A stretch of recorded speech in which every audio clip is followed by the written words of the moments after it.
وہ تو گئیں اور یہاں ان کی آنکھ لگ گئی۔ جب آ کر دیکھا تو بڑا افسوس ہوا کہ اب یہ رات اور دوسرا دن بھوکے رہیں گے۔ چنانچہ جب آدھا دن گزر گیا تو حضرت قیس رضی اللہ تعالیٰ عنہ بھوک کے مارے بے ہوش ہو گئے۔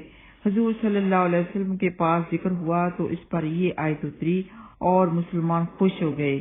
روایت میں یہ بھی ہے کہ صحابہ کرام رضی اللہ تعالیٰ عنہم رمضان بھر عورتوں کے پاس نہیں جاتے تھے، لیکن بعض لوگوں سے کچھ ایسے قصور بھی ہو جایا کرتے تھے جس پر یہ آیت مبارکہ بھی نازل ہوئی کہ فَالْآنَ بَاشِرُوهُنَّ وَابْتَغُوا مَا كَتَبَ اللَّهُ لَكُمْ۔ ایک اور روایت میں ہے کہ یہ قصور کئی حضرات سے ہو گیا تھا، جن میں حضرت عمر بن خطاب رضی اللہ تعالیٰ عنہ بھی تھے۔ انہوں نے عشاء کی نماز کے بعد اپنی بیوی سے مباشرت کی تھی، پھر نبی پاک صلی اللہ علیہ وسلم کے دربار میں شکایتیں ہوئیں اور یہ رحمت کی آیتیں اتریں۔ اور ایک روایت میں ہے کہ حضرت عمر رضی اللہ تعالیٰ عنہ نے آ کر یہ واقعہ سنایا تو نبی پاک صلی اللہ علیہ وسلم نے فرمایا، عمر تم سے تو ایسی امید نہ تھی۔ اسی وقت یہ آیت اتری۔ ایک روایت میں ہے کہ حضرت قیس نے عشاء کی نماز کے بعد نیند سے ہوشیار ہو کر کھا پی لیا تھا اور صبح حاضر ہو کر سرکار محمد صلی اللہ علیہ وسلم نے اپنا قصور بیان کیا تھا۔ ایک اور روایت میں یہ بھی ہے کہ حضرت عمر رضی اللہ تعالیٰ عنہ نے جب مباشرت کا ارادہ کیا تو بیوی صاحبہ نے فرمایا کہ مجھے نیند آ گئی تھی، لیکن انہوں نے اسے بہانہ سمجھا۔ اس رات آپ دیر تک مجلس نبی صلی اللہ علیہ وسلم نے بیٹھے رہے تھے اور بہت رات گئے گھر پہنچے تھے۔ ایک اور روایت میں ہے کہ حضرت کعب بن مالک رضی اللہ تعالیٰ عنہ سے بھی ایسا ہی قصور ہوا تھا، تو ما کتب اللہ سے مراد اولاد ہے کہ جو اللہ نے لکھ دیا۔ تو اس کے بارے میں بعض نے کہا جمع مراد ہے، بعض کہتے ہیں لیلۃ القدر مراد ہے، قتادہ کہتے ہیں مراد یہ رخصت ہے۔ تو ان سب اقوال کے مطابق سبھی مراد ہو سکتی ہے، کوئی بھی اس سے مراد آپ لے سکتے ہیں، سب کچھ ہی ہو سکتا ہے۔ اور رات کو کھانے کی رخصت تو اللہ تعالیٰ نے فرما دی، رات کو بیویاں حلال تو فرما دی، لیکن یہ کب تک ہیں؟ کب تک آپ لوگ کھا سکتے ہو؟ طلوع فجر سے پہلے تک۔ جب طلوع فجر ہو گئی یعنی فجر کی اذان ہو گئی تو کھانا پینا بند اور روزہ شروع۔ فرمایا وَكُلُوا وَاشْرَبُوا حَتَّى يَتَبَيَّنَ لَكُمُ الْخَيْطُ الْأَبْيَضُ مِنَ الْخَيْطِ الْأَسْوَدِ مِنَ الْفَجْرِ ثُمَّ أَتِمُّوا الصِّيَامَ إِلَى اللَّيْلِ۔ روزے کی حالت میں 3 حلال کام حرام ہوئے تھے، یعنی بیوی سے صحبت کرنا، کھانا پینا، جبکہ روزوں کی راتوں میں اللہ سبحانہ تعالیٰ نے ان تینوں کاموں کی اجازت دے دی اور روزے کی حدود بھی مقرر فرما دی۔ فرمایا ان تینوں کاموں کی اجازت اس وقت تک ہے جب تک صبح کے وقت سفید اور سیاہ دھاگے میں امتیاز نہ پیدا ہو جائے، یعنی صبح صادق نہ ہو جائے، یعنی اذان نہ ہو جائے۔ تو سیاہ دھاگے سے مراد صبح کاذب اور سفید دھاگے سے مراد صبح صادق ہے، یعنی سیاہ اور سفید دھاگوں سے رات کی تاریکی اور دن کی روشنی مراد ہے۔ صبح کاذب کہتے ہیں رات کی تاریکی اور صبح کاذب کہتے ہیں دن کی روشنی۔ سیدنا سہل بن سعد رضی اللہ تعالیٰ عنہ بیان کرتے ہیں کہ پہلے وَكُلُوا وَاشْرَبُوا حَتَّى يَتَبَيَّنَ لَكُمُ الْخَيْطُ الْأَبْيَضُ مِنَ الْخَيْطِ الْأَسْوَدِ کے الفاظ نازل ہوئے تھے اور اس کے ساتھ من الفجر کے الفاظ نازل نہیں ہوئے تھے۔ تو روزہ رکھنے والے کچھ لوگ اپنے دونوں پاؤں میں سفید اور سیاہ دھاگے باندھ لیتے تھے اور اس وقت تک کھاتے پیتے رہتے تھے جب تک ان میں فرق نمایاں طور پر نظر نہ آنے لگتا۔ پھر اللہ سبحانہ تعالیٰ نے من الفجر کے الفاظ بھی نازل فرما دیے، جس سے انہوں نے جان لیا کہ اس سے مراد رات اور دن ہے۔ یہ بخاری میں موجود ہے۔ ان کے بارے میں احادیث کا جاننا بہت ضروری ہے۔ تو سیدنا علی رضی اللہ تعالیٰ عنہ بیان کرتے ہیں کہ انہوں نے ایک سیاہ اور ایک سفید دھاگا لے لیا اور کچھ رات گزرنے کے بعد انہیں دیکھا تو دونوں میں فرق نمایاں نہ ہو سکا۔ جب صبح ہوئی تو انہوں نے عرض کی، اے اللہ کے رسول، میں نے 2 دھاگے اپنے تکیے کے نیچے رکھ لیے تھے۔ آپ صلی اللہ علیہ وسلم نے فرمایا، پھر تو تمہارا تکیہ بہت بڑا ہوا کہ سفید اور سیاہ دھاری تمہارے تکیے کے نیچے تھی۔ یہ بخاری میں موجود ہے۔ آگے اس کے بارے میں وضاحت کرتے ہیں۔ سیدنا عدی بن حاتم رضی اللہ تعالیٰ عنہ بیان کرتے ہیں کہ میں نے عرض کی، اے اللہ کے رسول، سیاہ اور سفید دھاری سے کیا مراد ہے؟ کیا اس سے 2 دھاگے مراد ہیں؟ فرمایا پھر تو تمہاری گدی بہت لمبی چوڑی ہے اگر تم نے ان 2 دھاگوں کو دیکھ لیا ہے۔ پھر فرمایا نہیں، ان سے مراد 2 دھاگے نہیں بلکہ ان سے مراد رات کی سیاہی اور صبح کی سفیدی ہے۔ یہ بھی بخاری میں موجود ہے۔ مطلب یہ کہ 2 دھاگوں کی تو مثال اللہ تعالیٰ نے فرمائی ہے، مراد صبح کی سفیدی اور رات کی سیاہی ہے۔ جب صبح ہوتی ہے، اذان ہو رہی ہوتی ہے تو اس وقت آپ دیکھتے ہیں نا تھوڑی سی دن کی چمک شروع ہونے لگ جاتی ہے، رات کی سیاہی ختم ہو جاتی ہے، جبکہ رات کو بہت اندھیرا، سیاہی والا اندھیرا ہوتا ہے۔ اور سحری کے وقت کھانا پینا ضرور چاہیے، اس میں نبی پاک صلی اللہ علیہ وسلم نے برکت فرمائی ہے۔ اور ہمارے اور اہل کتاب میں یہی فرق ہے کہ ان کے سحری کے وقت کھانا نہیں تھا اور ہمارے سحری کے وقت کھانا برکت فرمایا ہے۔ سیدنا عمر بن عاص رضی اللہ تعالیٰ عنہ سے روایت ہے کہ رسول اللہ صلی اللہ علیہ وسلم نے فرمایا ہمارے اور اہل کتاب کے روزوں میں فرق سحری کا کھانا ہے۔ یہ مسلم میں موجود ہے۔ تو اذان سے تھوڑی دیر پہلے اپنی سحری بند کر دینی چاہیے۔ اس کے بارے میں حدیث ہے کہ سیدنا انس بن مالک رضی اللہ تعالیٰ عنہ نے زید بن ثابت رضی اللہ تعالیٰ عنہ سے روایت کیا ہے کہ ہم نے رسول اللہ صلی اللہ علیہ وسلم کے ساتھ سحری کھائی، پھر ہم نماز کے لیے اٹھ کھڑے ہوئے۔ انس رضی اللہ تعالیٰ عنہ کہتے ہیں کہ میں نے سیدنا زید سے پوچھا کہ اذان اور سحری میں کتنا وقفہ تھا؟ انہوں نے فرمایا کہ 50 آیات پڑھنے کے بقدر۔ یہ بخاری میں موجود ہے۔ اب دیکھ لیں 50 آیات 5 یا 10 منٹ میں پڑھی جا سکتی ہیں، 10 منٹ لگا لیں۔ تو یہ تو عادت ہونی چاہیے کہ اپنا کھانا پینا اذان کے تقریباً 5-10 منٹ پہلے بند کر دیں۔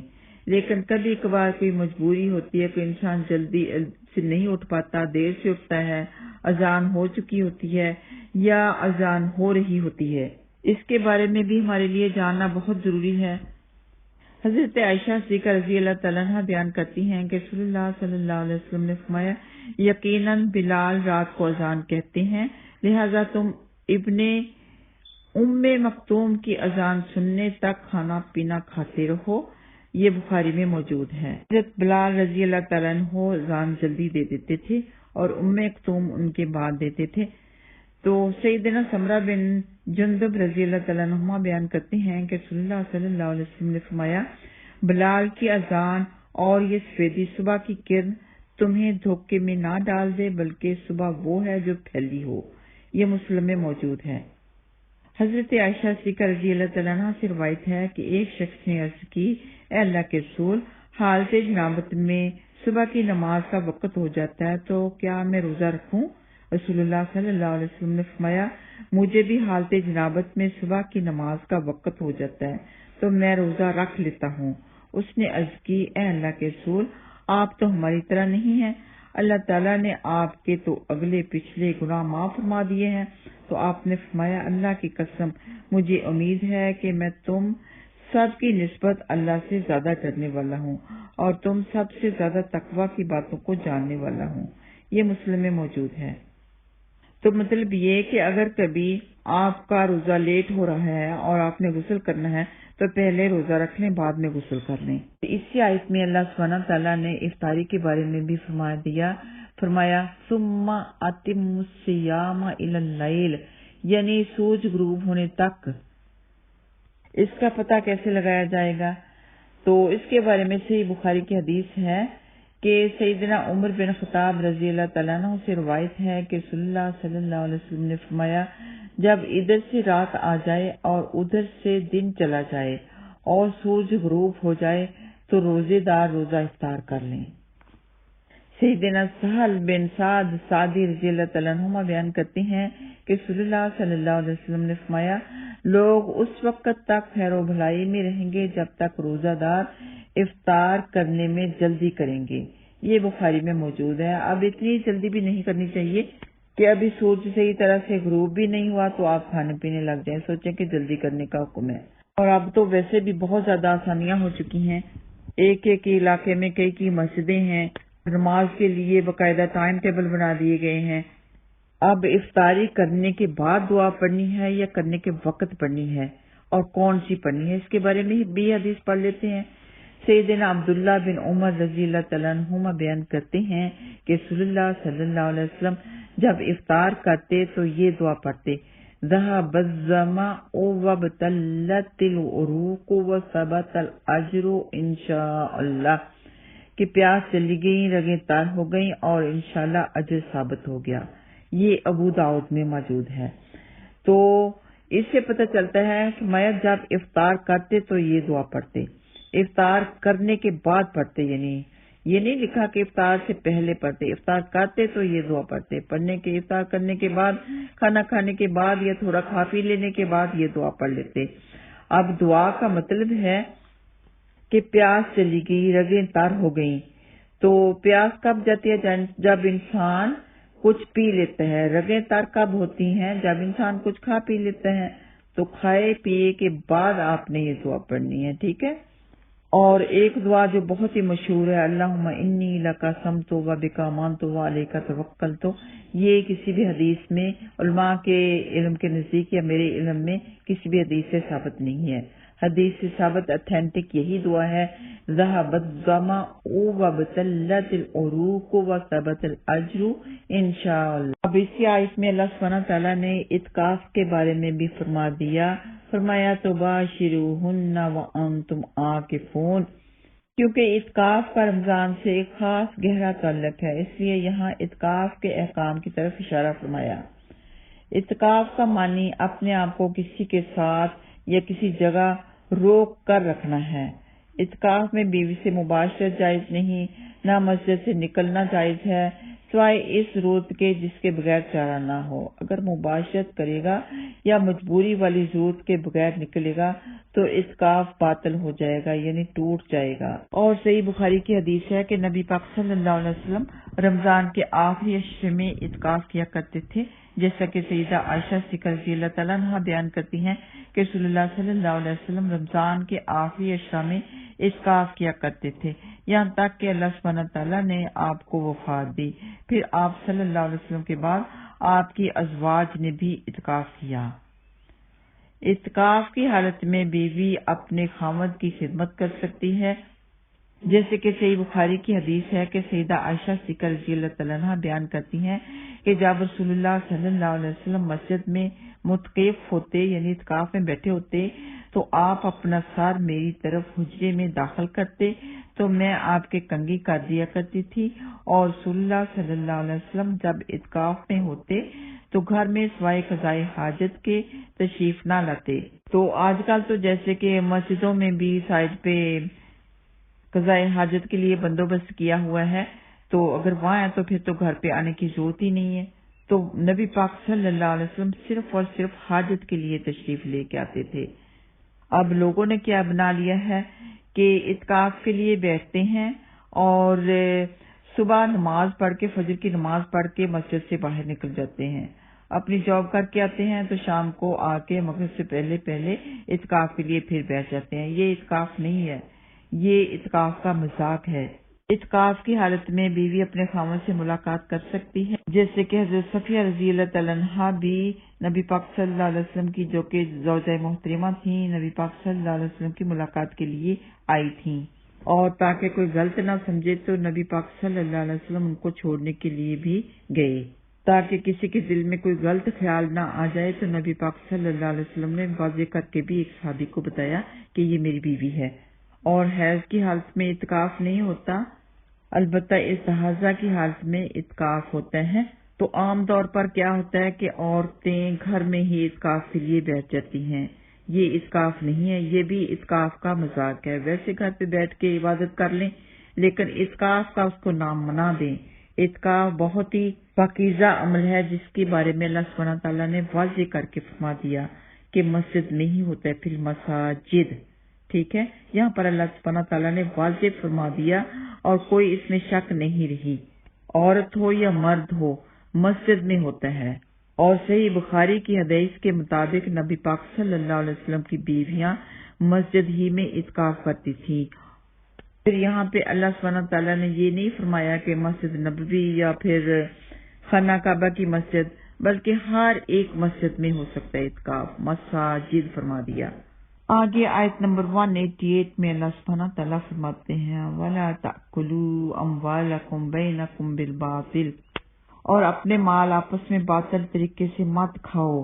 کون سے مال کے بارے میں بات ہو رہی ہے؟ جیسے کہ سود ہو، یہ باطل طریقہ ہے، باطل طریقے سے کسی سے زیادہ پیسے لے لینا، وہ کھا لینا، اس کے بارے میں ممانعت ہے۔ زنا کی اجرت کے بارے میں ممانعت ہے۔ نجومی کی فی، شراب کا بیچنا، لاٹری یا جوئے کے ذریعے کمایا ہوا مال کھانا، گانے کے ذریعے کمایا ہوا مال کھانا اور گانے بجانے کے ذریعے، ڈانس وغیرہ کے ذریعے، یہ سارے کے سارے مال باطل ہیں۔ ان سے ممانعت فرمائی ہے اللہ سبحانہ تعالیٰ نے، اور فرمایا کہ انہیں حاکموں کی طرف نہ لے جاؤ تاکہ لوگوں کے مالوں میں سے ایک حصہ گناہ کے ساتھ کھا جاؤ، حالانکہ تم جانتے ہو۔ حکام کی طرف لے جانے کا مطلب یہ ہے کہ آدمی کو معلوم ہے کہ فلاں زمین یا مال فلاں شخص کا ہے مگر اس کے پاس ثبوت نہیں ہے، تو مطلب یہ کہ اگر وہ پھر کہے کہ میں مقدمہ کر دوں تو عدالت سے اپنے حق میں فیصلہ کروانے میں کامیاب ہو جاؤں گا، چنانچہ وہ حاکم کے پاس مقدمہ لے کے جاتا ہے۔ اللہ سبحانہ تعالیٰ نے ایسا کرنے سے منع فرما دیا ہے کہ مثال کے طور پہ کوئی زمین ہے، وہ آپ کی زمین نہیں ہے، کسی اور کی زمین ہے، لیکن آپ اس کے مالک بننا چاہتے ہیں تو اس کے بارے میں مقدمہ کرتے ہیں جھوٹ سچ بول کے، پھر وہ زمین آپ کے حق میں ہو جاتی ہے، تو اس سے اللہ سبحانہ تعالیٰ نے منع فرما دیا، اور حدیث میں بھی اس کا سخت الفاظ میں رد موجود ہے۔ حضرت ام سلمہ رضی اللہ تعالیٰ عنہا سے روایت ہے کہ رسول اللہ صلی اللہ علیہ وسلم نے فرمایا، میں ایک آدمی ہوں، اس لیے جب کوئی میرے پاس جھگڑا لے کر آتا ہے تو ہو سکتا ہے کہ تم میں سے ایک دوسرے سے زیادہ اچھی طرح اپنی دلیل پیش کرے اور میں اسے سچا خیال کرتے ہوئے اس کے مطابق فیصلہ کر دوں، تو اگر میں کسی شخص کو اس کے بھائی کے حق میں سے کچھ دینے کا فیصلہ کر دوں تو وہ آگ کا ایک ٹکڑا ہے، چاہے تو اسے لے لے اور چاہے تو چھوڑ دے۔ یہ بخاری میں موجود ہے۔ اب عدالت کو تو ثبوت چاہیے ہوتا ہے، ثبوت کے مطابق اس نے فیصلہ کرنا ہوتا ہے، تو عدالت کا فیصلہ کبھی غلط بھی ہو سکتا ہے۔ تو کسی کی زمین پر قبضہ کر لینا مطلب کہ آگ کا ایک ٹکڑا ہے جس پر اس نے قبضہ کیا ہے، آخرت میں اس کو اس کا ٹکڑا دینا ہوگا، اور ٹکڑا تو زمین کا نہیں دے سکے گا، اس کے بدلے میں کیا دینا پڑے گا؟ اپنی نیکیاں۔ آپ کے پاس نیکیاں ہیں ہی نہیں تو پھر ان کی برائیاں آپ کے پلڑے میں ڈال دی جائیں گی۔